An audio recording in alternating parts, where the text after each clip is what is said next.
បាទសួស្តីបងប្អូនទាំងអស់គ្នាស្វាគមន៍មកកាន់វីដេអូថ្មីមួយថ្ងៃនេះគឺអត់មានអីជាចំណេះដឹងអីថ្មីទេ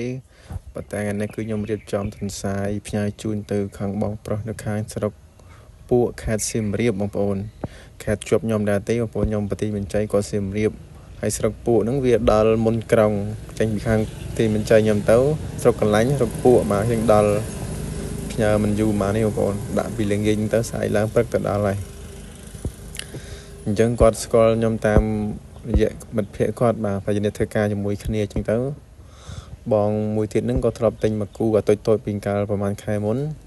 ឡូវគាត់ថាវាចិត្តរោឈ្មោះវាធំដែរហើយឥឡូវនេះបងនេះគាត់ស្គាល់គ្នាទៅគាត់ផ្ញើ Facebook ឲ្យបាទឲ្យមិត្តភ័ក្តិគាត់ទៅគាត់ឆាតមកចាំតែគាត់នេះគាត់យកអាធំមិត្តភ័ក្តិគាត់យកអាធំស្រាប់អញ្ចឹងអាធំស្រាប់ខ្ញុំនៅប្រហែល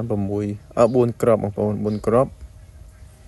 អញ្ចឹងគាត់យកមកគូ2ក្បាលហ្នឹងបាទញីមួយឈ្មោលមួយសិតតែធ្លាប់ប្រកាសហើយខ្ញុំធ្លាប់មានកូនហើយមានមេហ្នឹងបាទអញ្ចឹងពីរហ្នឹងយកឲ្យឈ្មោលបាទពណ៌តសក់សលីតសក់តិចមញីហ្នឹងពណ៌តក្រូចបាទលាយសកបន្តិចបងប្អូនបាទហើយទម្ងន់វាខ្ទង់2គីឡូលើសបាទ